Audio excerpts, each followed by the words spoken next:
آقا آقا ہمیں بچا لو آقا ہمیں بچا لو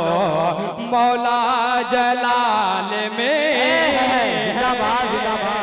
یہ مختصراً تمہید آپ کے سامنے ذکر کرنے کے بعد آئیے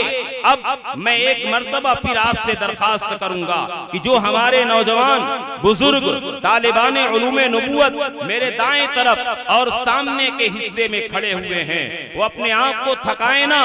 آپ یہاں آ کر کے تشریف رکھیں۔ علماء کرام شعرائے عظام یہاں تشریف لا چکے ہیں، اب باضابطہ طور پہ پروگرام کا آغاز کیا جا رہا ہے اور اس کے لیے قرآن کریم کی تلاوت سے اس مجلس کا آغاز کیا جائے، اور یہ بالکل آپ کے لیے مناسب نہیں ہے کہ قرآن کی تلاوت ہو رہی ہو اور آپ یہاں مجلس میں ادھر ادھر منتشر ہوں، کھڑے ہوں اور دنیا کی باتیں کرنے کے اندر مصروف ہوں، اس لیے کہ قرآن کا حکم ہے وَإِذَا قُرِئَ الْقُرْآنُ فَاسْتَمِعُوا لَهُ وَأَنصِتُوا لَعَلَّكُمْ تُرْحَمُونَ کہ جب قرآن پڑھا جائے تو کان لگا کر کے سنو اور خاموش ہو جاؤ، کیونکہ تلاوت قرآن کو بغور جو سنتا ہے اللہ اس کے اوپر رحمت نازل کرتا ہے۔ تو آئیے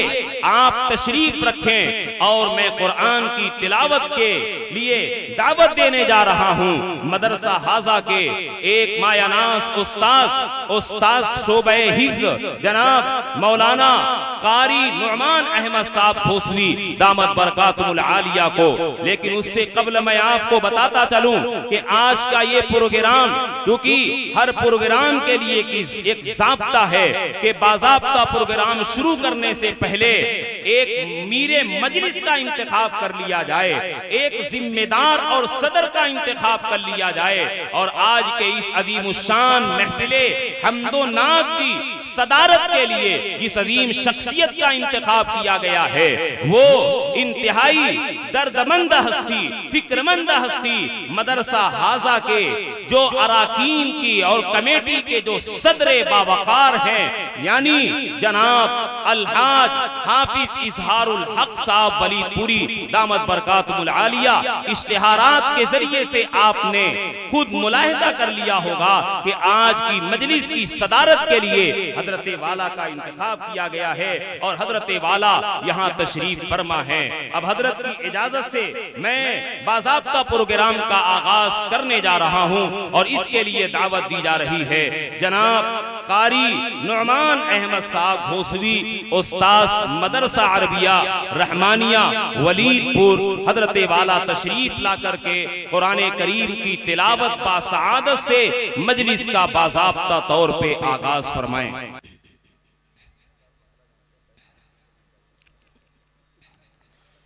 اعوذ باللہ من الشیطان الرجیم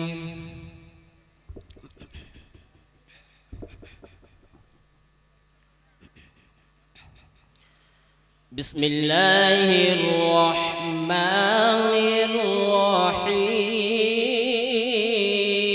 الرحیم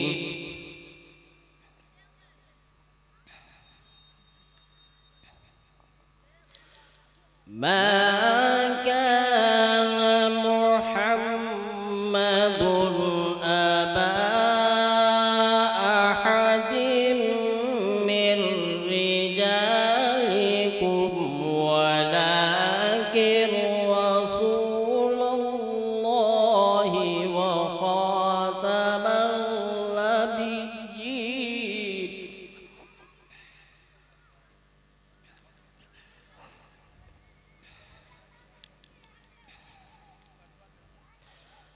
وكان الله بكل شيء عليما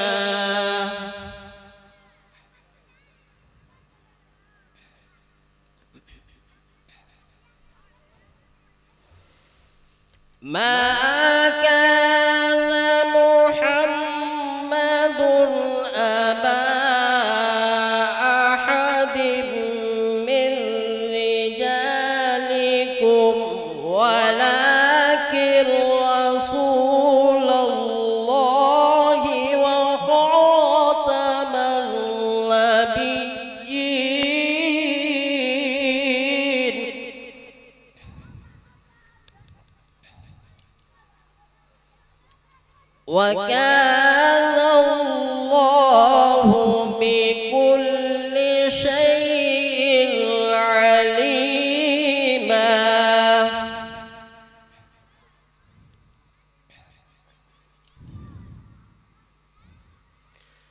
يا أيها الذين آمنوا اذكروا الله ذكرا كثيرا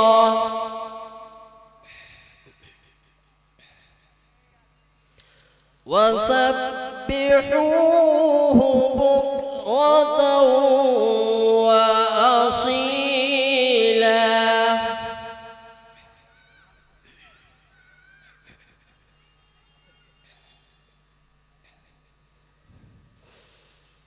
يا أيها الذين آمنوا اذكروا الله ذكرا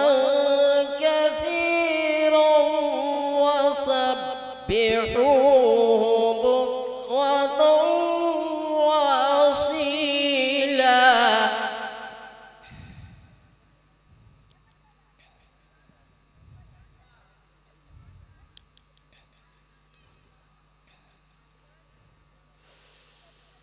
هو الذي يصلي عليكم وملائكته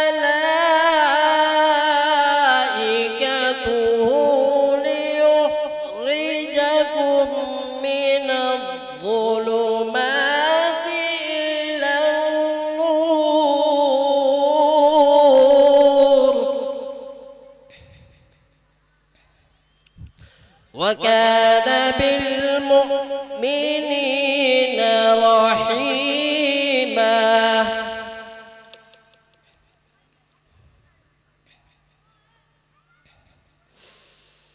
هو الذي يصلي عليكم وملائكته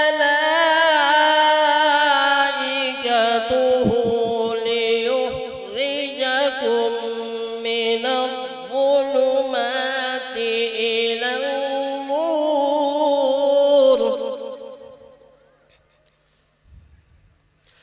وكان بالمؤمنين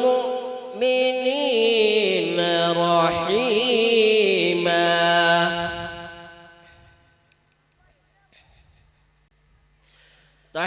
تحيتهم يوم يلقونه سلام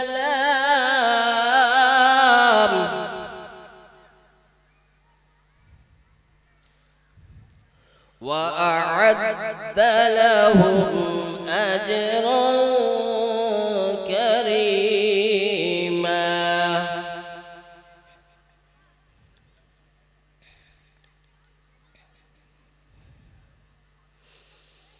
يا أيها النبي إنا أرسلناك شاهدا ومبشرا ونذيرا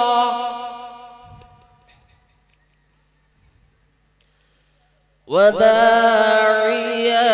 إلى الله بإذنه